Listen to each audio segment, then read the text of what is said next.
and ça c'est deuxième Chanel and jeudi nous boire faire premier. Today we're gonna be doing the first installment of the new segment on this channel, KRIK KRAK. If you guys do not know what KRIK KRAK is, it is basically the Haitian version of storytelling. It is a very, very, very old tradition passed down for generation to generation. Honestly, if you don't know much about it, definitely get into it. I actually read Edwidge Danticat's KRIK KRAK way back in college for Haitian literature, and I was just in love with the idea, and I was like, yo, I would love to have a segment like that on my channel, and now we are doing it. Okay, so shout out to the people that sent in their submissions. If you guys ever want to come on here and tell your stories for a segment, make sure you send it to the krikkrakcoz@gmail email. It is right here on the screen. That is KRIKKRAKCOZ@gmail.com. If you would like to be on here live, or you want me to come to you and you're in the tri-state area, let me know. You feel free to send an email to HaitianGirlTries@gmail.com. Be sure to send it to the right email or just DM me on Instagram. So we're gonna get into the first story, but of course,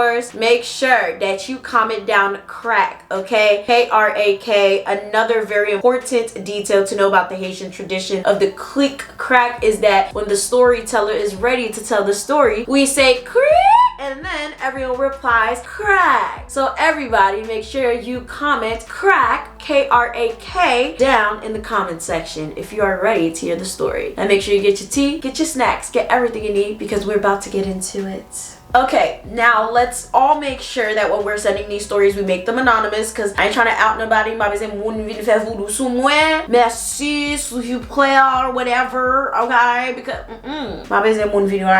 merci, chérie. Just letting you guys know this in advance. Hey, I want to absolutely tell you that I love your channels and your personality as a whole. Thank you. Thank you very much. Okay, my story begins like this. I must have been either 20 at the time, and this happened about 5 years ago, and it still gives me the creeps when I think about it. You know how they always say there is sleep paralysis, and some people have even described that they were awake and know they were attacked spiritually. To be honest, I don't think I've ever had sleep paralysis, and I know if I ever have sleep paralysis, I might need to really go into a psych ward, because I wouldn't know what to do. I've heard people describe it as one of the scariest things ever, and women like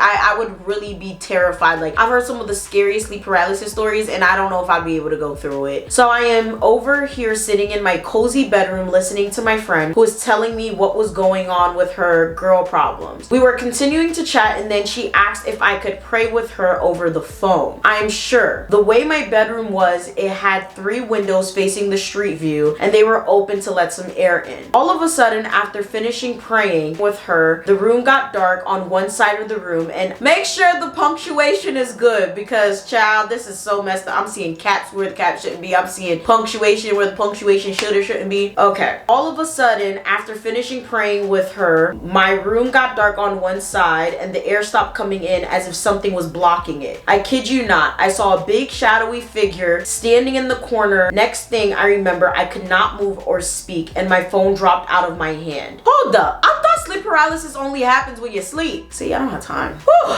I can hear my friend saying, "Are you still there?" But I could not figure out for the life of me. Oh my God. But I could not for the life of me break free. I tried saying Jesus, but it felt like an elephant was sitting on top of me, covering my mouth. See, is your house haunted or something? Because maybe, I don't know. This is some weird shit, because I've never heard of anyone having any type of like shit like this happen to them when they're awake. Maybe, I don't know, were you just afraid because you saw the figure? I don't know. I've never heard of this. Comment down below if you had something like this happen to you while you were awake. I've only heard of people having situations like this happen to them when they're like legitimately asleep, or like, you know, in some sort of like unconscious state, not when they're like fully awake. This is some terrifying shit though. Like, I'd probably pass out. I mentally started to pray, and I don't know what happened, but I felt like whatever was on top of me was snatched away. Once I broke free, I ran to my brother's room crying, and then we went downstairs to my parents, and I explained word for word what occurred. Upon doing research research about our house, I found out there was multiple people who died in the home because it used to be a crack house. You living in a crack house?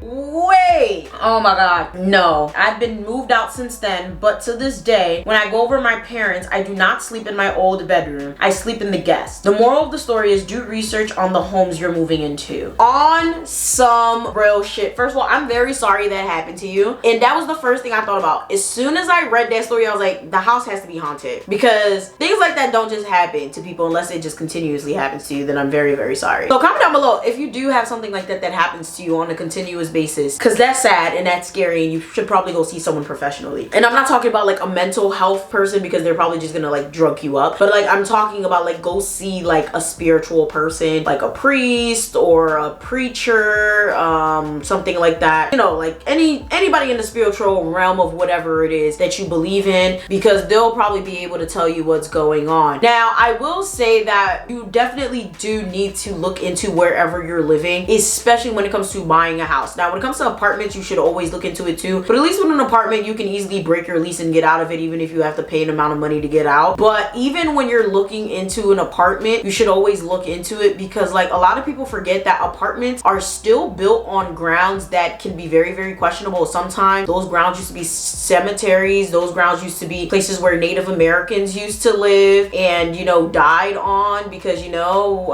Americans, we done stole this land. Some people forget that some places used to be restaurants or old buildings where tragic things happened. A lot of these places used to be old buildings that were taken away from other people, that were wrongfully taken away from people. Like there's so many things that happened, so many historic buildings and so many souls lost that still linger around these places. And some of these souls can be very, very demonic in nature, okay? And they can do things to hurt you. It doesn't matter if you believe in ghosts or not. It doesn't matter if you think they can hurt you or not. The fact of the matter is they will hurt you, okay? They will hurt you. They can do really crazy things to you. And it's not even just about you. It's about your animals. It's about your children. It's about your guests as well. You may think that you are above all things, but your guests, your children, and your animals may not, okay? You may be a follower of Jesus and have cross all over your damn house, but what you need to understand is the people that you bring into your house may not be. And there's other people that are very, very sensitive to certain types of energy. And just because you bought this house and you probably threw some holy water on it doesn't mean that it's going to be protected against all things. So first things first, do make sure that you research whatever it is that you're buying, especially if you're buying, because it's going to be very, very hard to get out of that damn house. And from what I understand, hauntings is not a reason to get out of your house contract, okay? Haunted houses are sold so fucking much. Like, it's insane. Like, a lot of people get into these houses not knowing that they're haunted, and then next thing you know, they stuck into a contract and they can't do nothing about it, and they're mad as hell, and it's like, what the fuck? Like, I just got sucked into buying this house and like there's nothing I can do about it. And it sucks because I really feel like that should be something that people are told about, but it's like there's probably plenty of haunted houses that a lot of people don't know about. And honestly, let me just say, just because someone died in a house doesn't mean that it's haunted, okay? That doesn't mean anything. But keep in mind that because someone died in a house, it can mean that there could be some paranormal activity going in there, you know? But you just want to know the history. It's not even just about it being haunted. You want to know who lived there, how they maintained it, how many times was this, that, and the third change, things like that. You just want to know general history of the house. It's not about just if it looks nice, if the cabinets are clean and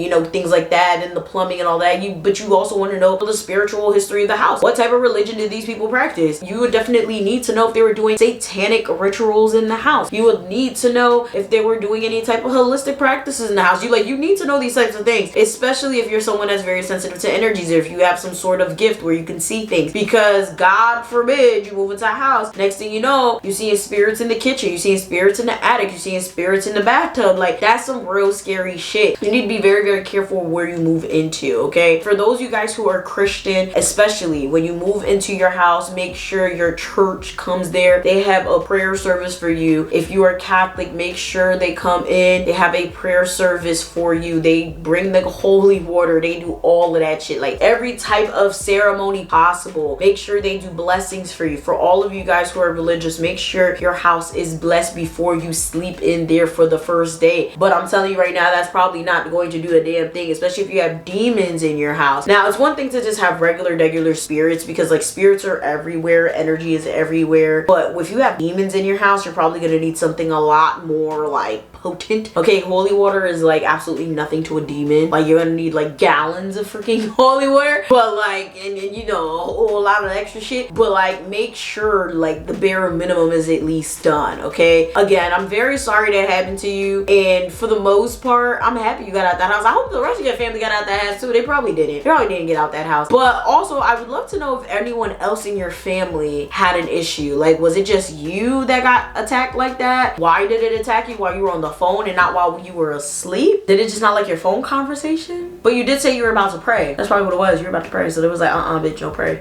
So imagine like if you would have brought your church in there to pray for you guys before you like, you know, settled into the house, would that have been an issue? Because see, demons don't like prayer. Okay, like that's something they really don't like. So again, you know, even if you're just spiritual, make sure you sage the place, whatever it is, palmetto, whatever, like use whatever it is to, you know, cleanse the space, because there's a lot of energy everywhere. A lot of people also don't believe in energy. You know, they think, oh, energy's bullshit. You know, whatever. Believe in what you believe in. But the fact of the matter is, these things can hurt you. Okay, they can hurt you. They can do a lot of things to you. Don't believe it if you don't believe it. Don't believe it if you don't want to believe it, whatever the case may be. But these things can actually do a number on you. Okay, if they want to. And most importantly, there's a lot of very scary things out there. You know, there's a lot of scary people out there that can manipulate these things. That's another thing that a lot of people forget. There's a lot of people that just want to do fucked up shit, okay, that believe in demons, believe in Satan, and they can manipulate demons the way they see fit. So if they don't like you, if they don't like your family, it may not even be that your house is haunted. They can just send demons after you. So that's something that a lot of you need to keep in mind. Some people are just real fucked up or into demon worship. Okay, mind you, I didn't even say Satan worship. Satan worship is a whole nother thing. But demon worship, that's a whole nother rabbit hole. Okay, there's some people that are into demon worship, and they can send demons after people. They worship demons, and like just like how people have deities, some people have demons. Scary to think about, but it's a thing. You know, be very careful. Be careful who you piss off. If you gonna piss somebody off, know what they believe in. Okay, know what they believe in, know what their practices are, know who their gods are, know who their demons are, because that's another thing that a lot of people don't talk about. But I think it's mainly because people don't know about it. But that's the thing, people do send demons after people. People do send benevolent things after people. So maybe the house isn't haunted. I don't know. You did say you sleep in the guest bedroom instead of your bedroom. Maybe it's just activity in your bedroom and not in the rest of the house. Some bad things must have happened in your bedroom. Okay, that's something that happens a lot too, where it could just be like, yeah, you know, something happened in the kitchen, all the activities in the kitchen. So it could be a lot of different things. Okay, a lot of different things. So make sure you guys let me know down below. Do you live in a haunted house? I would love to hear that. I really feel like my childhood apartment was haunted, or there was some sort of spirits in there, something that I couldn't see, because I always felt like there's a presence in that bitch. I don't care what nobody says. Like, it's just, and to this day, I constantly have dreams about that apartment. I never have dreams about being in this apartment really, or most of the other apartments I've been in, but that apartment, always felt the presence about it, always have dreams about it. I don't know, something's very weird about it. But anyways, let me know your stories down below. Again, you can write your stories into KRIK KRAK KRAKCOZ @gmail.com. Feel free to subscribe to one of my other channels, the Mademoiselle channels, for rants, reactions, and commentary on Black social issues. And I have my personal channel, Elmora, which is for vlogs, advice, and personal story times. With that being said, make sure you guys like, share, subscribe, do all that, get your merchandise, and I'ma see y'all next time. Bye!